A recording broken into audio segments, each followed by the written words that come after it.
కాసేపటి క్రితమే BRS party ఆదేశాల మేరకు బీఆర్ఎస్ నాయకులు అయితే గురుకుల బడిబాట కార్యక్రమం అయితే మొదలుపెట్టారు. ప్రస్తుతం మనతో పాటు వరంగల్ నుంచి బీఆర్ఎస్ నాయకులు అయితే ఉన్నారు. మాట్లాడించే ప్రయత్నం చేద్దాం. చెప్పండి అన్న, వాస్తవంగా తెలంగాణలో గురుకులాలు అయితే రోజు రోజుకు జారిపోయి పిల్లలు చాలా వరకు అయితే ఇబ్బందులు పడుతున్నారు. టైలేజ్ ప్రకారంగానైనా అక్కడ చూసుకుంటే ఫుడ్ కూడా నాణ్యత లోపించి ఫుడ్ పాయిజన్ అయ్యి చనిపోయిన సందర్భాలు కూడా చాలా వరకు ఉన్నాయి. అంటే కాంగ్రెస్ ప్రభుత్వం ఏర్పడిన నాటి నుంచి ఈనాటి వరకు 51 మరణాలు. దీనికి ఇప్పటికీ విద్యాశాఖ మంత్రి ఉన్నటువంటి రేవంత్ రెడ్డి ఎలాంటి స్పందన లేకుండా కేవలం అధికారులతోటి ఉత్తర్వులు జారీ చేయించిన సందర్భం అవుతుంది. దాని మీద మీరు ఎట్లా స్పందిస్తారు? ఈరోజు ఏదైతే ఈ యొక్క కాంగ్రెస్ ప్రభుత్వం యొక్క ముండి వైఖరికి ఒక చేతగాని తనానికి నిదర్శనమే ఈరోజు గురుకులాల్లో మన విద్యార్థులపైన ప్రదర్శిస్తున్నటువంటి నిర్లక్ష్యమైనటువంటి ధోరణిగా మేమంతా కూడా బీఆర్ఎస్ విద్యార్థి విభాగం పక్షాన మేమంతా కూడా భావిస్తూ ఉన్నాము. అందుకే వాటన్నిటిని కూడా ఎండగట్టడంలో భాగంగానే ఈరోజు ఒక నిర్ధారణ కమిటీని టీఆర్ఎస్ పార్టీ నియమించడం ద్వారా మన విద్యార్థి లోకాలందరినీ కూడా మరొకసారి హక్కున చేర్చుకున్నటువంటి కార్యక్రమంలో భాగంగానే ఈరోజు మన గురుకుల బాట అనేటువంటి కార్యక్రమాన్ని ఈరోజు మేము తీసుకోవడం జరిగింది.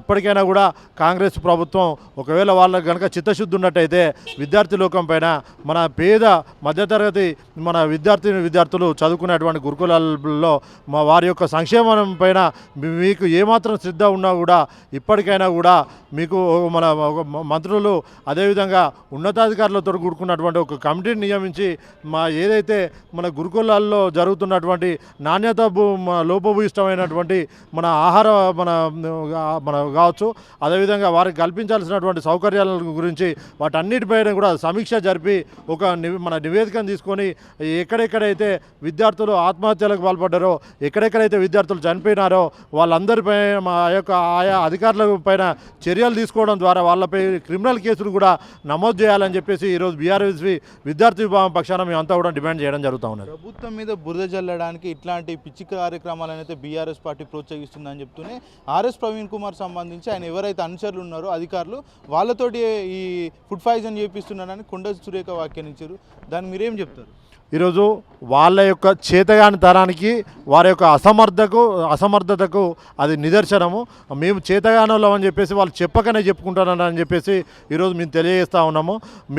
మీరు ఒక్కసారి గమనించినట్టయితే కనుక ఆర్ఎస్ ప్రవీణ్ కుమార్ గారి యొక్క నేతృత్వంలో మన గురుకులాలు నిర్వహించబడినప్పుడు మీరే కనుక గమనించినట్టయితే ప్రైవేటు అదేవిధంగా కార్పొరేటు మన విద్యా సంస్థలకు ధీటుగా గురుకులాల్లో పనిచేసినటువంటి పరిస్థితి. గురుకులాల్లో మన సీట్ల కోసం మన తల్లిదండ్రులు కావచ్చు, విద్యార్థులు కావచ్చు, బార్లు తీరినటువంటి పరిస్థితిని మరొకసారి నెమరు వేసుకోవాల్సినటువంటి అవసరం ఉన్నది. ఒక్కసారి మీరు మన ఆర్ఎస్ ప్రవీణ్ కుమార్ గారి నేతృత్వంలో ఆయన ఉన్నప్పుడు చదువుకున్నటువంటి విద్యార్థులు ఏదైతే పూర్వ విద్యార్థులు ఉన్నారో వాళ్ళు ఒక్కసారి పలకరించి చూడండి. ఏ విధంగా కేసీఆర్ గారి యొక్క గవర్నమెంట్లో మన కేసీఆర్ గారి యొక్క అందించినటువంటి సౌకర్యాల వల్ల ఈరోజు దాదాపు గురుకులాల్లో చదువుకున్నటువంటి విద్యార్థులు దాదాపు 1000 మంది డాక్టర్లుగా మన ఐఐటి స్టూడెంట్స్గా ఎవరెస్ట్ శిఖరాన్ని అధిరోహించినటువంటి చరిత్ర కూడా గురుకులాల్లో మన విద్యార్థులకు ఉన్నదని చెప్పేసి మరొకసారి గుర్తు చేస్తూ మీ యొక్క చేతగానే తరాన్ని మీ యొక్క మన పడికిమాల వేషాలను కప్పిపుచ్చుకోవడం కోసం ప్రతిపక్షాల పైన మన నిందలు మోపడం అనేది మీ యొక్క అసమర్థ చర్యకు నిదర్శనంగా మేము భావిస్తూ ఉన్నాం. మీరు వరంగల్కు సంబంధించి ఇన్ఛార్జ్ ఇచ్చారు మీకు గురుకుల బడిబాట కార్యక్రమానికి. అక్కడ ప్రజెంట్ సిచ్యువేషన్స్ ఎట్లున్నాయి గురుకులాల్లో? ఎక్కడ చూసినా కూడా ఒక వరంగల్ అనే కాదు తెలంగాణ వ్యాప్తంగా ఎక్కడ చూసినా కూడా పూర్తిగా కూడా మన ఇది నిమ్మకు నీరెత్తినట్టుగా మన గురుకులాలన్నీ కూడా పడికేసినట్టుగా ఉన్నాయని చెప్పేసి మేము తెలియజేస్తూ ఉన్నాము. ఎక్కడ కూడా అంటే వాళ్ళపైన కనీసం మన సమీక్ష కానీ అటు మంత్రులు కావచ్చు, ఉన్నతాధికారులు కావచ్చు, ఈ యొక్క మన ఎడ్యుకేషన్ మన మినిస్టర్గా ఉన్నటువంటి మన విద్యాశాఖను తన దగ్గరే పెట్టుకున్నటువంటి ఈ యొక్క రేవంత్ రెడ్డి గారు కావచ్చు, ఏ ఒక్క రోజు కూడా ప్రభుత్వం ఏర్పడినప్పటి నుండి ఇప్పటి వరకు ఎన్నిసార్లు సమీక్ష నిర్వహించారో మీరు ఒక్కసారి మన బహిరంగ చర్చకు రావాల్సినటువంటి అవసరం ఉన్నది.